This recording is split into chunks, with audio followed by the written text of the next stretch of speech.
민수기 12장을 함께 읽었는데요. 오늘 읽은 본문 말씀을 가지고 비방하지 말라라는 제목으로 하나님이 주시는 은혜를 함께 나눠보도록 하겠습니다. 여러분들은 지금까지 살아오시면서 누군가를 비판하거나 비방하신 적은 없으시죠? 이렇게 말하는 저도 아니라고 이야기할 수 없을 거예요. 박종순 목사님이 내 영혼이 건강하려면 이라는 책에서 한 챕터를 제가 여러분들에게 소개해 드릴 텐데요. 작은 제목이 장례식날 관 앞에서, 이런 제목인데 제가 읽어 드릴 테니까 여러분들은 눈으로 같이 한번 읽어봤으면 좋겠어요. 다니는 교회마다 불평불만으로 가득 차서 22년 동안 108번 교회를 옮긴 사람이 병으로 죽게 되자 어느 교회도 어느 목사님도 장례식을 해줄 수가 없었다.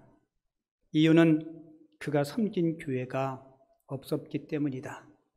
죽기 전 108번째 옮겨왔던 교회 목사님이 불쌍히 여겨 그의 장례식을 해 주었다. 목사님은 장례식 날 관 앞에서 이분의 유랑과 번뇌가 108번째로 끝나서 천만다행이다. 만일 그 사람이 천국에 올라가 주님 앞에 108번 기회를 거치면서 잡아낸 허물을 기록한 두툼한 노트를 펴놓는다면 주님은 어떻게 하셨을까? 과연 그런 사람은 살아있는 동안 신앙생활을 제대로 했을까? 과연 주님 앞에 설 수는 있었을까? 만일 섰다면 주님은 그 사람의 허물이 적힌 여러 권의 노트를 던져주며 읽어보라고 하시지는 않았을까? 누가 보더라도 그는 정의로운 사람도 아니었고 신앙인도 아니었고 더구나 직분자일 수도 없습니다. 내 영혼이 건강하려면 같이 읽어요. 좋은 것을 보고 좋은 점을 따르고 좋은 점을 입으로 말해야 합니다. 한마디로 남의 흉만 찾고 입을 놀려대거나 나쁜 것만 찾아 탐닉하는 사람은 멀리하는 것이 좋습니다. 그는 영혼이 병든 사람이기 때문입니다. 오늘 함께 읽은 민수기 12장도 이스라엘의 공동체를 위기에 빠뜨릴 수 있는 그런 갈등을 우리들에게 소개해 주고 있습니다. 사람이 2명 이상 모이면 갈등이라는 게 생겨요. 부부간에도 갈등이 있을 수 있고 사람들이 더 많이 모인 교회 공동체는 어쩌면 갈등이 더 심할 수도 있습니다. 오늘 본문에 한 가족의 갈등을 소개해 주고 있어요. 모세의 형이었던 아론과 누이인 미리암이 모세를 비방하는 그런 문제가 발생하게 돼요. 비방을 한 그 이유를 오늘 본문 1절은 이렇게 소개하고 있죠. 모세가 구스 여자를 취하였더니 그 구스 여자를 취하였으므로 미리암과 아론이 모세를 비방하니라. 여기서 구스 여자는 아프리카의 에티오피아 여자를 이야기합니다. 그러니까 피부색이 검다 보니까 아마 이질감을 느끼고 그래서 비난을 한 것 같아요. 모세의 첫 번째 부인이 십보라입니다. 아마 이 십보라는 광야 생활 중에 병이 들어서 먼저 세상을 떠난 것 같아요. 그래서 아내를 잃은 모세가 둘째 아내를 맞이한 것 같은데요. 그런데 우리가 1절을 표면적으로만 보면 하나님께서 금하신 이방 여인, 성경은 뭐라고 표현해요? 구스 여자, 흑인이에요, 흑인. 하나님이 금하신 이방 여인을 모세가 아내로 맞이했기 때문에 아론과 미리암이 모세를 비방한 것처럼 그렇게 표면적으로는 우리가 이해할 수 있어요. 자, 그런데 보세요. 하나님은 이방 여인과 결혼하지 말라. 그렇게 이방 여인과의 결혼을 하나님께서 금하신 적이 없습니다. 여러분 잘 들어보세요. 만약에 모세가 구스 여자를 취한 것이 잘못이라면 분명히 하나님은 모세에게 말씀하셨을 거예요. 그런데 성경 어느 곳에도 모세가 구스 여자를 취한 것 때문에 하나님께서 말씀하신 내용을 찾아볼 수 없어요. 자, 그리고 하나님은 가나안 7 족속과는 결혼하지 말라, 통혼하지 말 것을 분명히 금지했지만 모든 이방인들과 결혼하지 말라고 금한 적은 없습니다. 그리고 성경에 보면 이방 여인과 결혼한 신뢰가 있어요. 여러분들이 잘 아는 요셉. 요셉은 누구와 결혼한지 아세요? 애굽 여인과 요셉은 결혼을 합니다. 그리고 보아스는 모압 여인 룻과 결혼을 해요. 그리고 여러분들이 잘 알다시피 롯은 다윗 왕의 증조모가 되고 예수 그리스도의 육신의 조상이 됩니다. 그러니까 하나님은 가나안의 7 족속과는 통혼하지 말 것을 분명히 금했지만 모든 이방인들과는 결혼하지 말라라고 그렇게 말씀하신 적이 없어요. 그런데 오늘 1절을 보면 모세의 결혼 때문에 아론과 미리암이 못마땅하게 여긴 것은 사실이에요. 그런데 아론과 미리암이 모세를 비방한 진짜 이유가 있어요. 숨은 진짜 이유. 그 이유를 본문 2절에서 소개해주고 있는데요. 제가 읽어드릴게요. 그들이 아론과 미리암이 이르되 여호와께서 모세와만 말씀하셨느냐, 우리와도 말씀하지 아니하셨느냐 하매 여호와께서 이 말씀을 들으셨더라라고 기록합니다. 자, 아론과 미리암이 모세를 비방한 진짜 이유가 2절에 기록되어 있죠. 이 두 사람은 우리가 같은 형제인데 모세의 지도력과 권위를 하나님께서 월등하게 높여주신 거예요. 그것 때문에 자기들이 마음속에 시기와 질투심이 생기기 시작한 겁니다. 그들의 불만은 하나님은 모세와만 말씀하냐? 아니다. 우리와도 하나님은 말씀하신다. 그런데 왜 하나님은 특별히 모세를 특별한 존재로 인식되게 하느냐? 여기에 그들이 불만을 품은 거예요. 제 생각에는 모세가 구스 여자를 취하기 전부터 이런 시기심과 질투심, 불만이 마음속에 있는데 이것을 표출할 수가 없었던 거예요. 그런데 1절 그 사건 때문에 명분이 생긴 거죠.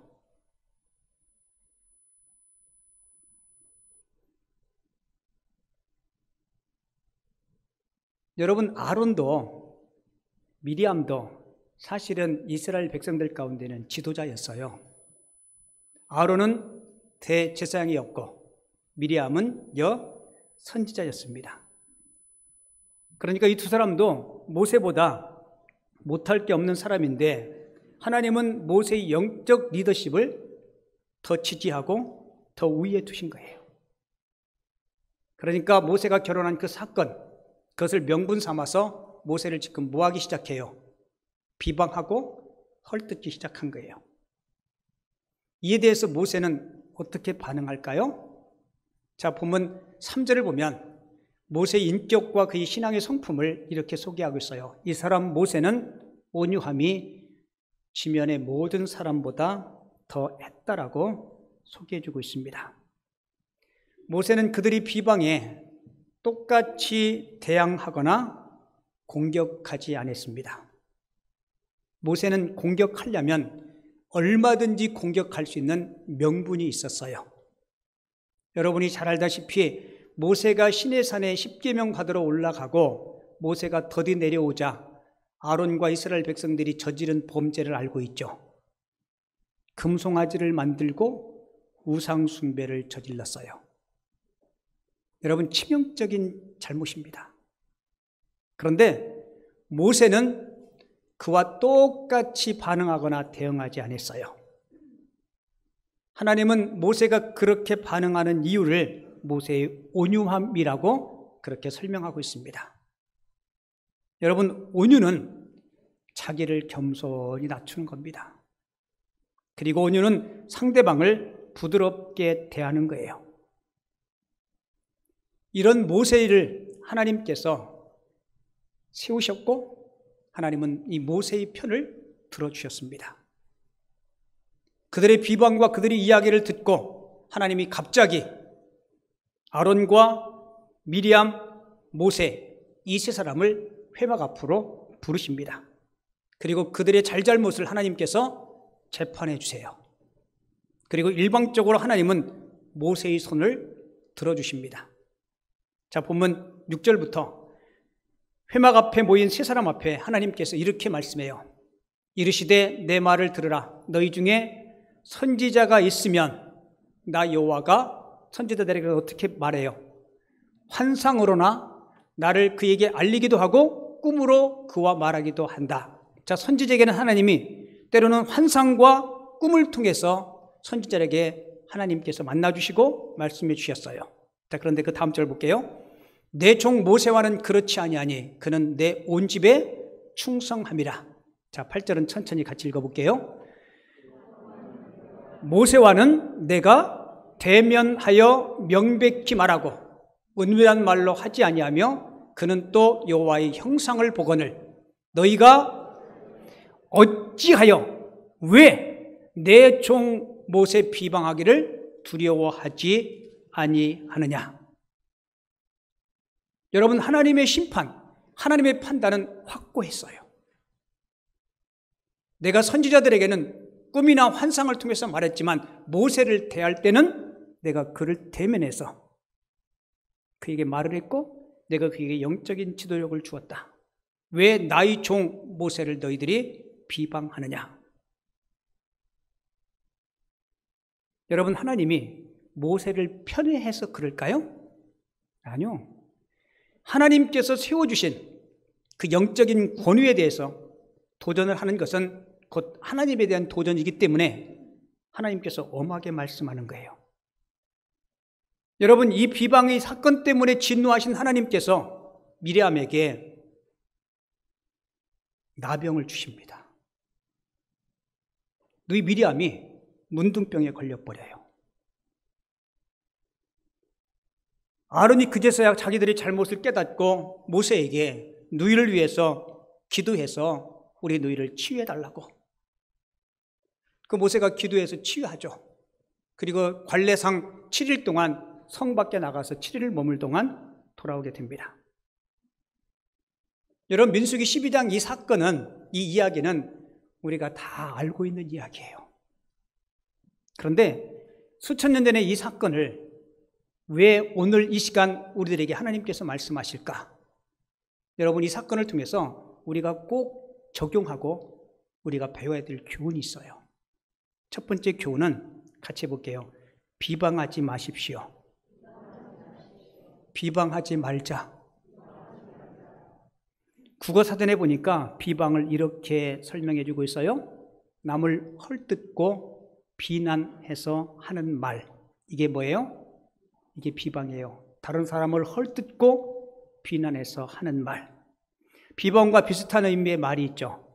비판. 비판은 잘못된 점을 지적하여 부정적으로 말하는 것. 자, 비방이든 비판이든 하나님께서 기뻐하지 않으십니다. 성경 어느 곳에도 비방하거나 비판하라고 우리에게 말씀한 적이 없어요.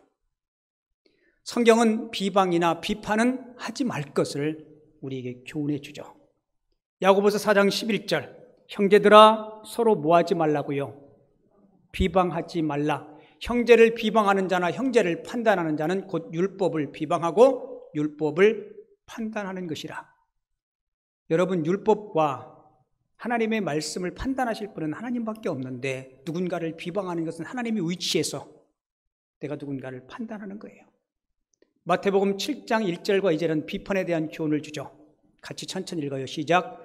비판을 받지 아니하려거든 비판하지 말라. 너희가 비판하는 그 비판으로 너희가 비판을 받을 것이요. 왜 성경은 우리 그리스도인들에게 비방이나 비판을 하지 말라 할까요? 우리가 비방을 하지 않아야 되는 이유는 우리가 하나님의 자녀 그리스도인이기 때문에 그렇습니다. 비방은 그리스도인의 태도가 아니에요. 왜요? 비방은 사탄과 마귀가 주로 쓰는 방법이기 때문에 그렇습니다. 비방은 공동체를 분열시킵니다. 그래서 비방을 하면 안 돼요.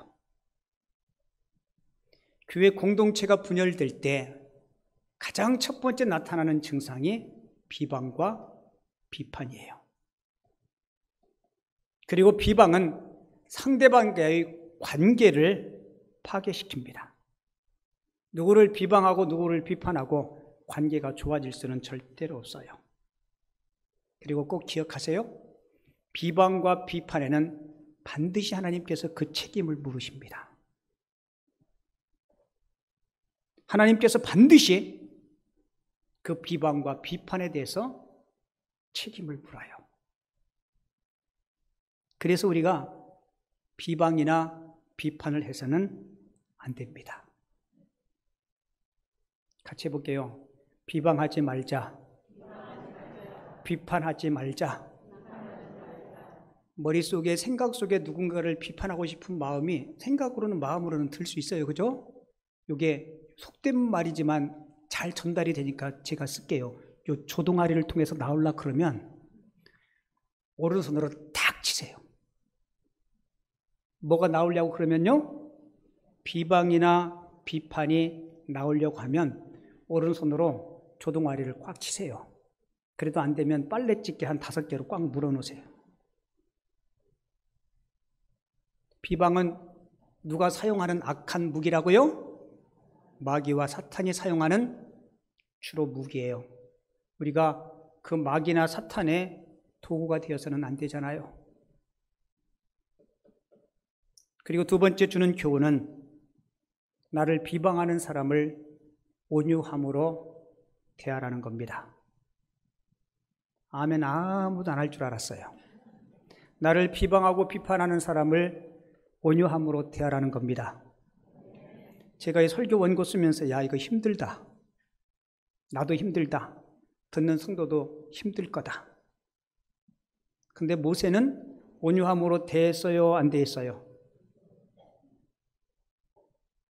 제가 모세라면 미리암이 문둥병 들었을 때 이런 꼬스름한 마음이 들었을 거예요. 꺼불더니 잘 됐다. 아마 우리 자연인의 마음속에는 그런 생각이 분명히 들 거예요. 여러분, 하나님은 비방하는 자보다 비방받는 자를 더 하나님께서 기억하세요. 그러니까 우리는 차라리 비방하는 자보다 비방받는 자의 자리에 서는 것이 더 성경적이고 옳습니다. 역사는 비방하는 자에 대한 기록보다 비방받는 자에 대한 기록이 더 많아요. 오늘 성경도 모세에 대해서 왜 나의 종 모세를 비방하느냐? 하나님께서 그들을 책망하지 않습니까? 여러분, 미국 사람들이 가장 존경하는 미국의 16대 대통령 아브라함 링컨이 많은 비방과 비난을 감수했던 인물이에요. 하지만 역사는 그를 훌륭한 인물로 기억하고 소개하고 있습니다.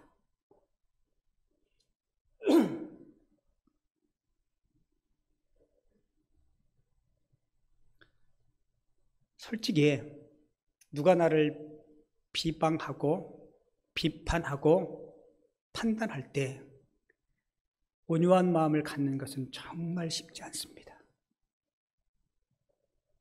목사도 쉽지 않고 여러분도 쉽지 않을 거예요. 그런데 이 온유함을 갖는 것은요, 내 안에 예수님의 성품이 있으면 가능합니다. 이 온유함은 우리의 성품이 아니고 예수님의 성품이에요. 예수님이 이렇게 말씀하죠. 나는 마음이 뭐하고? 온유하고 겸손하니 나의 멍에를 메고 내게 뭐하라고요? 배우라. 주님의 온유함을 배워야 돼요. 싫은데 어떤 상황 환경 속에서 우리는 주님의 온유함을 실천하고 그렇게 할 수 있는 신앙의 결단력과 용기가 있어야 됩니다. 같이 볼게요. 할 수 있습니다. 저도 여러분들도 할 수 있어요. 왜 우리가 힘들고 어렵지만 온유함을 선택해야 됩니까? 우리가 온유함을 선택할 때, 온유를 실천할 때 하나님은 우리에게 더 풍성한 복을 주시기 때문에 그렇습니다. 마태복음 5장 5절에 보면 온유한 자는 복이 있나니 그들이 땅을 기업으로 받을 것이며. 할렐루야. 여러분 교회 왜 와요? 예수 왜 믿어요?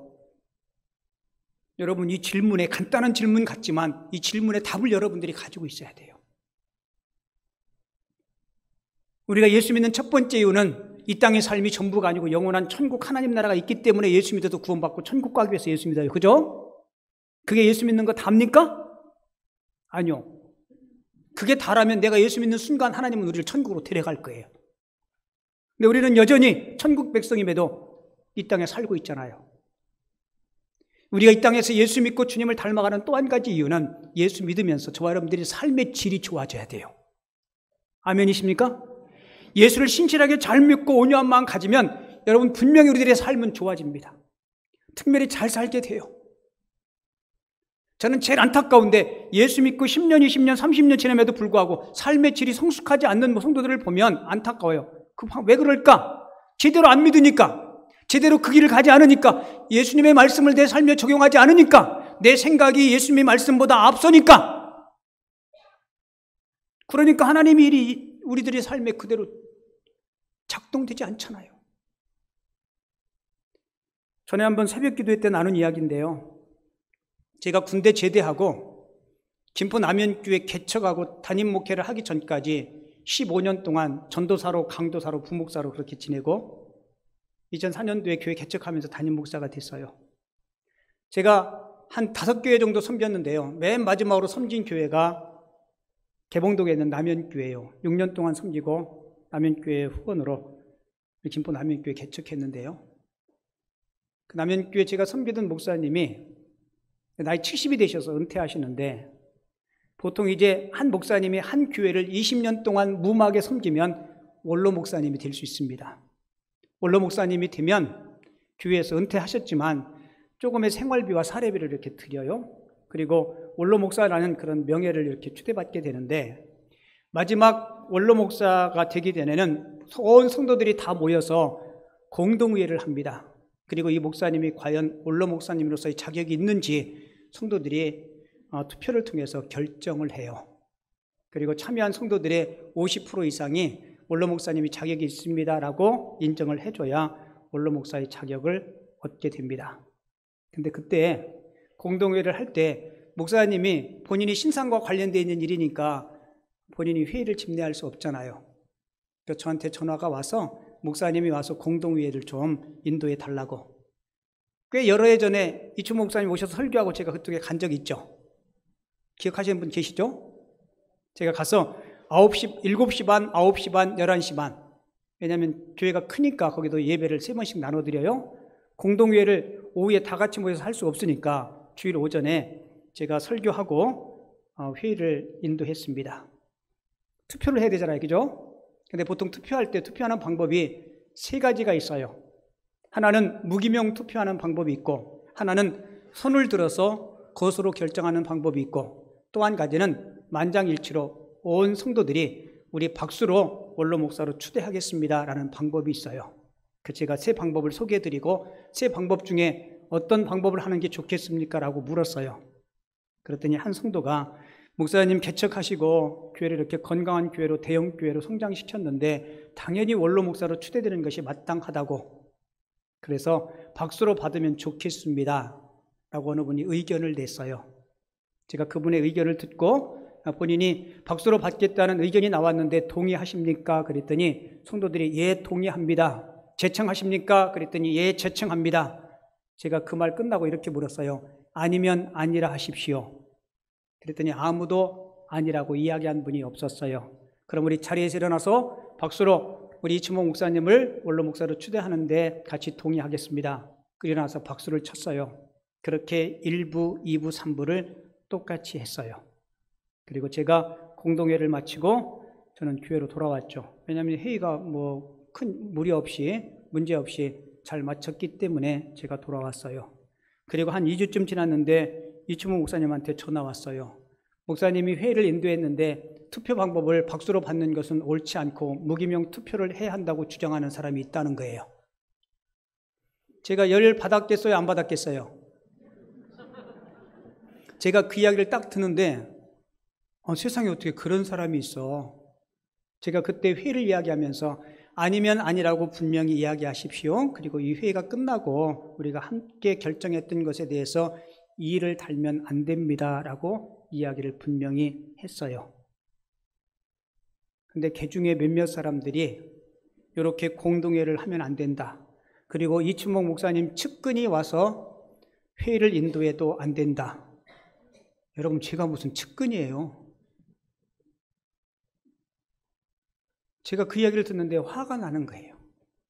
그런데 당사자인 은퇴하시는 목사님은 화가 나도 더보다 더 날 거 아니에요. 그죠? 그 이야기를 당회에서 들었어요. 남현교회는 교회가 크기 때문에 장로님들이 한 25분인가 그렇게 돼요. 그 이야기를 듣고 당회에서 아니 그렇게 합법적으로 합리적으로 회의를 하고 그렇게 결론이 나왔는데 왜 이제 와서 그에 대해서 이야기를 하냐고 그 묵살해버리자고 그리고 그런 사람들을 색출해가지고 데려다가 당회에서 홍콩을 내주고 징계를 하든지 해야 된다고.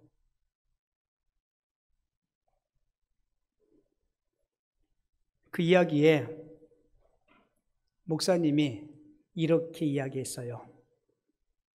저 은퇴할 때 평화롭게 은혜롭게 은퇴하고 싶은데 제 은퇴하기 전에 제 마지막 소원이 하나 있는데 우리 장로님들이 좀 들어주세요. 그게 뭡니까? 그랬더니 그러면 공동의회 다시 하고 무기명으로 투표했으면 좋겠습니다. 여러분 쉬운 일이에요? 아니요. 그래서 그 주장하는 그 사람들이 송영환 목사는 공동의회 회장으로 올 수 없다. 저만 괜히 미운 털 베겼어요. 내가 속으로 그랬어요. 올해도 안 간다. 세상 말로 더러워서 안 간다. 그래서 노예 다른 목사님을 모셔와서 공동회를 다시 하고 그들이 요구하는 대로 무기명 투표를 했어요. 그래서 원로 목사님이 떨어졌을까요? 천만의 말씀. 대다수의 사람들, 소수의 사람들만 말고 다 원로 목사로 추대됐어요. 제가 그 일 후에 목사님한테 물었어요. 목사님 왜 또 그렇게 하셨어요?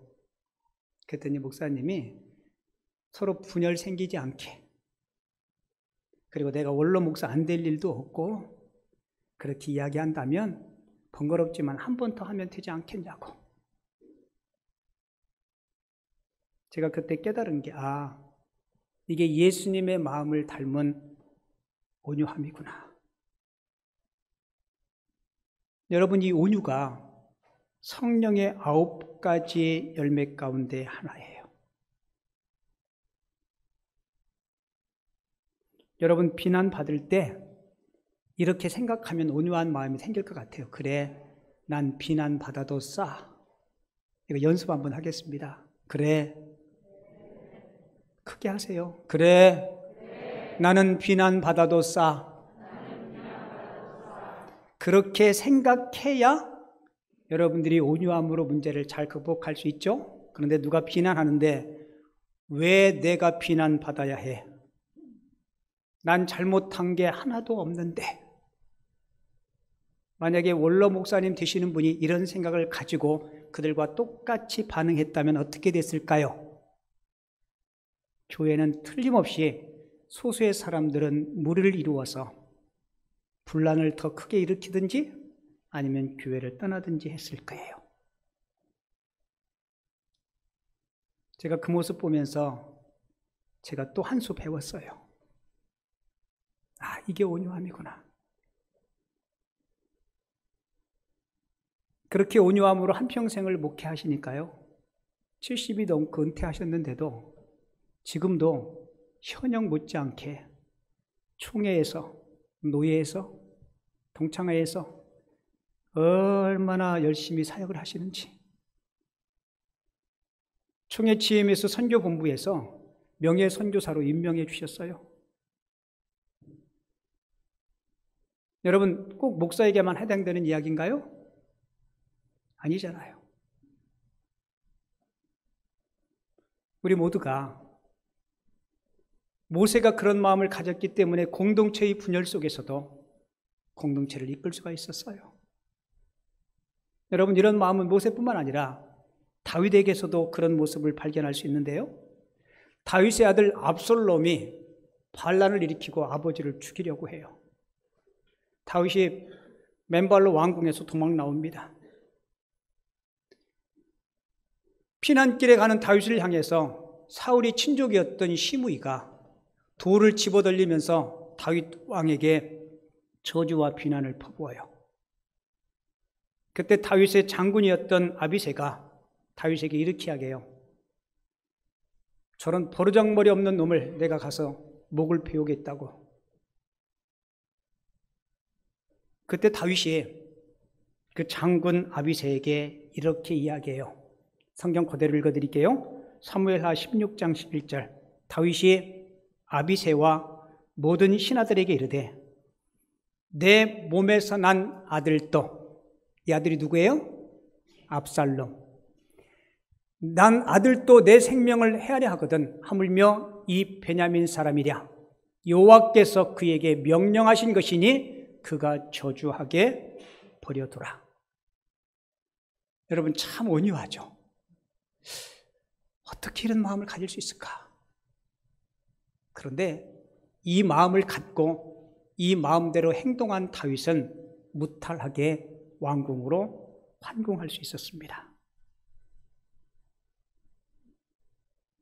여러분, 오늘 설교가 쉽지 않죠? 듣는 건 쉬워요. 고개 끄덕끄덕하고 아멘으로 말하는 건 쉬워요. 그런데 정말 이런 상황에 처해 있을 때 우리가 모세처럼, 다윗처럼, 아니면 원로 목사님처럼 그렇게 행동할 수 있을까? 우리가 그렇게 행동할 수 있도록 우리가 기도하고 지금 말씀을 듣고 묵상하는 거예요. 그리고 마지막 세 번째 교훈은 중보기도 하십시오. 여러분, 잘못을 깨달은 아론이 모세에게 와서 간절히 부탁해요. 하나님 앞에 미리암의 나병을 낫게 할 수 있도록 하나님 앞에 기도해 달라는 겁니다. 나를 비방하고 비판한 사람을 위해서 여러분 기도할 수 있다는 것은요, 정말 쉬운 일이 아니에요. 정말 쉽지 않은 일이에요. 근데 하나님의 그 온유한 성품을 가진 모세는 온유함으로 그를 위해서 기도해 줘요. 본문 13절 읽어드릴게요. 모세가 여호와께 부르짖어 이르되 하나님이여 원하건대 그를 고쳐 주옵소서. 정말 마음 다해 사랑하는 마음으로 그를 위해서 기도한 겁니다. 그리고 그의 기도를 들으시고 하나님께서 미리암의 나병을 물리쳐 주세요. 여러분, 가정과 교회 공동체에 하나님께서 주신 위대한 선물이 있습니다. 그게 바로 무릎 꿇고 기도하는 거예요. 혹시 여러분들이 남편이 여러분들이 마음을 아프게 한다면 여러분 남편을 위해서 무릎 꿇고 기도하세요. 아내를 위해서 기도하시고 자식을 위해서 기도하세요. 우리의 기도를 들으시고 하나님께서 치유하시고 회복시켜 주실 줄을 믿습니다. 우리 속담에 미운 놈에게 뭐 하나 더 주라 그래요. 그렇죠. 같이 볼게요. 미운 놈을 위해서 기도하자. 미운 놈 말고 또 뭐가 있어요? 자, 미운 거시기를 위해서 기도하자. 야고보가 우리에게 이렇게 교훈하죠. 야고보서 5장 15절 16절 믿음의 기도는 병든 자를 구원하리니 주께서 그를 일으키시리라. 혹시 죄를 범하였을지라도 사하심을 받으리라. 자, 그러므로 같이 읽어요. 시작. 그러므로 너희 죄를 서로 고하며 병낫기 위해서 서로 기도하라. 자, 중요한 것은 서로가 그렇게 하라는 거예요. 여러분, 가정의 상처와 분열과 아픔은 기도로 치유되고 기도로 회복될 줄을 믿습니다. 여러분, 교회 공동체도 마찬가지예요. 여러분, 중보 기도에 무릎을 꿇으시기 바랍니다. 오늘 본문 가운데 가장 안타까운 구절이 비방과 비판 때문에 공동체가 하나님이 맡겨주신 거룩한 사역이 중단되는 그런 아픔을 경험해요. 본문 15절 16절 볼게요. 이에 미리암이 진영 밖에 며칠 동안요? 7일 동안 갇혀 있었고 백성은 그를 다시 들어오게 하기까지 행진하지 아니했다. 이걸 정확하게 번역하면 이 비방 때문에 미리암이 이래 동안 진영 밖에 있었고 이스라엘 백성의 60만 대군은, 정확하게 이야기하면 200만이 넘는 대군은 가나안 땅을 향해서 전진해야 되는데 7일 동안 행진이 멈춰버린 거예요. 소수의 사람들의 비난과 비방 때문에 하나님이 거룩한 사역의 길이 멈춰져 버린 겁니다. 여러분, 교회 공동체도 그럴 수 있어요. 소모적인 비판과 비방 때문에, 부정적인 생각 때문에 하나님께서 교회 공동체에 맡겨주신 선교와 치유와 전도와 구제와 교육, 이 거룩한 사역들이 제자리에 머무를 수 있어요? 아니요. 제자리에 머무르는 게 아니고 퇴보하는 겁니다.